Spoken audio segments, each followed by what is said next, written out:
Assalamualaikum Bu Parmi. Waalaikumsalam Bu Fanda. Terima kasih Bu waktu yang telah Bu Parmi sempatkan.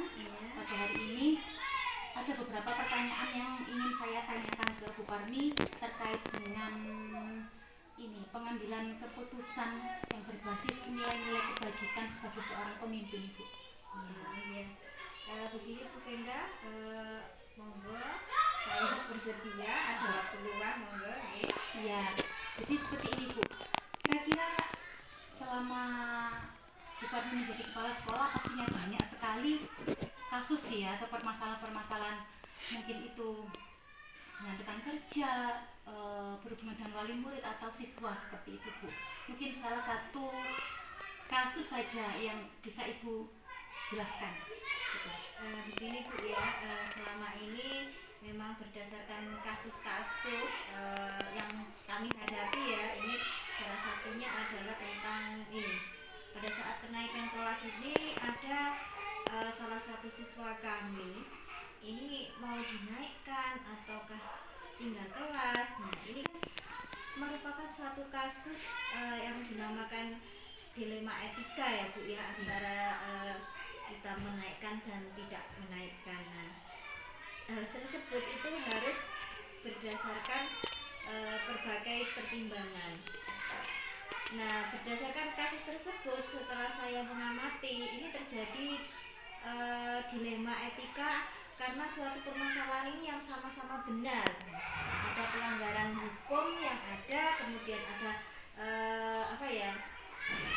kayak semacam ada kayak kasihan atau bagaimana gitu. Namun untuk mengidentifikasi antara dilema etika ataupun bujukan moral ini perlu dilihat dari kasus-kasus yang muncul tadi. Nah itu tadi kasus yang salah satu siswa kami kalau nggak naik kelas itu kita kan ada antara dilema etika dan bujukan moral, nggak dinaikkan itu bagaimana, dinaikkan itu juga bagaimana.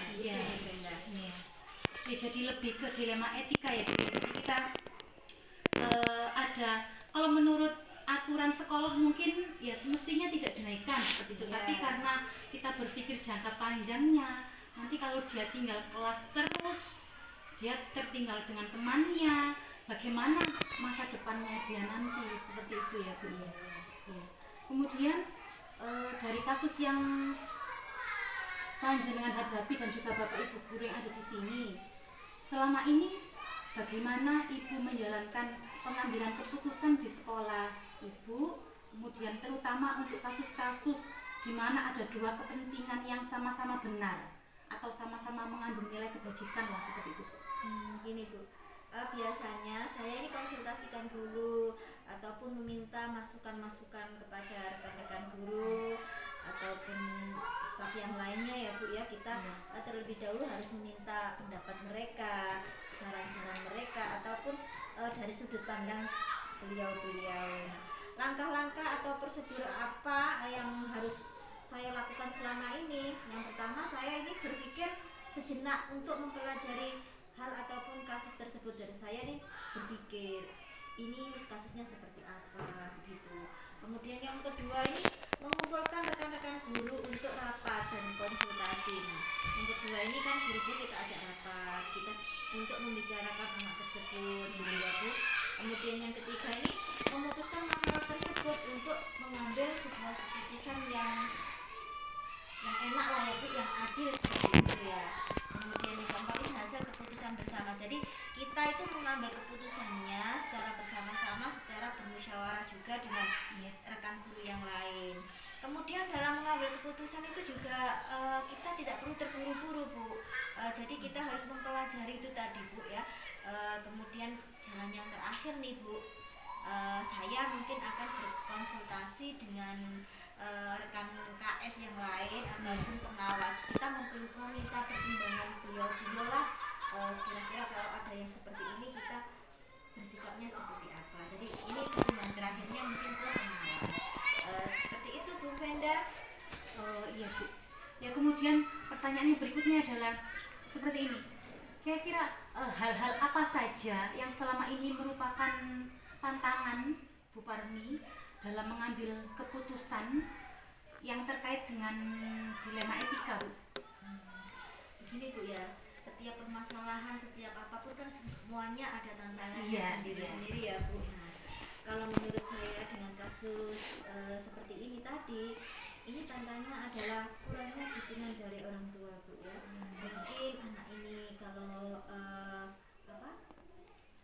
kalau nggak masuk sekolah atau apa itu mungkin orang tuanya cuek, tidak memperhatikan. Nah, ini yang kedua ini mungkin kesadaran dari siswa itu sendiri Bu ya, terutama mungkin ya karena apa ya, dari dukungan orang tua kalau nggak ada, anak ini cenderung malas untuk masuk kelas apa seperti itu mungkin ya.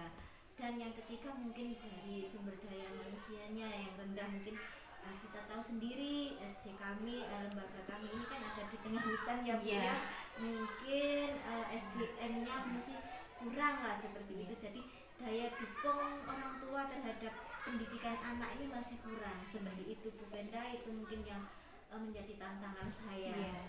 Tantangannya itu juga sangat berat sekali ya Bu. Iya.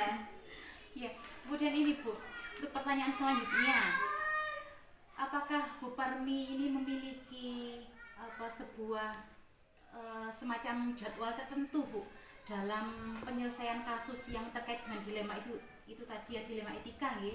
Kemudian apakah Bu Parmi itu langsung menyelesaikan di tempat, kemudian ataukah Ibu tuh punya jadwal tertentu misalnya untuk menyelesaikan itu, mungkin dalam bentuknya bagaimana, prosedurnya seperti apa, apakah misalnya ada kasus seperti ini, Bu Parmi punya solusi langsung diterapkan saat itu juga, ataukah Bu Parmi itu perlu punya jadwal tertentu gitu untuk memikirkan kembali itu Bu?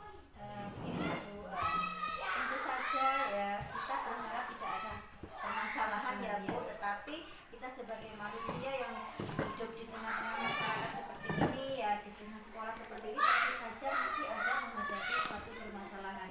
Tetapi saya kira tidak ada jadwal khusus ya Bu ya, karena apa ya, kalau kasus-kasus yang biasa yang bisa diselesaikan saat itu juga mungkin dengan solusi-solusi yang tepat ya saya selesaikan saat itu juga.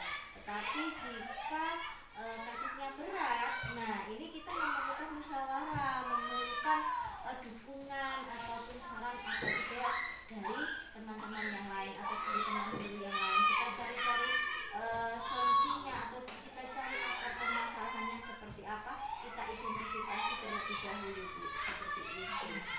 Biasa sekali Bu Parmi. Kemudian ini Bu, menurut Bu Parmi ini ya, adakah seseorang atau faktor-faktor apa yang selama ini bisa mempermudah Bu Parmi atau yang bisa membantu panjenengan dalam pengambilan keputusan yang terkait dengan ya kasus dilema etika ini Bu ya? Begini Bu, karena kita fokusnya kan di lembaga ya Bu ya, di sekolah. Jadi mungkin seseorang atau faktor-faktor yang mendukung saya ya tentu saja yang ada di sekolah ini ya, dewan guru, ya murid, ya orang tua siswa, komite, pokoknya semua pemangku kebijakan yang ada di lembaga seperti itu Bu, untuk menyelesaikan permasalahan ataupun pengambilan keputusan dilema etika. Jadi saya nggak sendiri, kita punya ya nggak semacam tim lah Bu, tetapi ya semua warga sekolah kita libatkan, karena untuk kasus-kasus tertentu itu kita kan nggak bisa apa ya, mengambil keputusan itu khawatir nanti kita ambil keputusan seperti ini adilkah untuk si A atau ini adilkah untuk si B, nah seperti itu. Ya Bu, ini pertanyaan terakhir yang akan saya ajukan ya. Dari serangkaian kasus yang sudah Ibu jelaskan tadi, kemudian Bu Parmi juga Bu Parmi mengetahui langkah-langkah penyelesaiannya.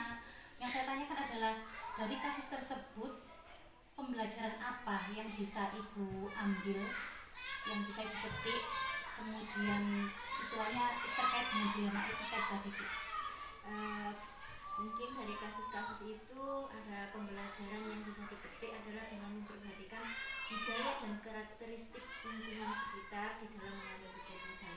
Kita tahu ya lingkungan kita adanya di tengah hutan, jadi dengan sumber daya manusianya yang mungkin masih rendah ya Bu, jadi kita harus memperhatikan itu tadi budaya dan karakteristiknya juga. Itu mungkin yang bisa kita petik bahwa dalam mengambil keputusan atau apapun itu kita harus mencari akar permasalahannya dulu dengan memperhatikan budaya dan karakteristik lingkungan. Mungkin seperti itu Bu Venda. Ya Bu, setuju sekali karena budaya dan juga karakteristik lingkungan itu sangat berpengaruh di mana lembaga kita berada, itu sangat berpengaruh sekali. Iya. Ya, terima kasih Bu. Sudah cukup jawaban yang Panjang diberikan kepada saya. Saya ucapkan terima kasih sekali lagi atas waktu yang sudah Ibu luangkan untuk saya. Sama-sama. Selamat pagi. Assalamualaikum warahmatullahi wabarakatuh. Waalaikumsalam.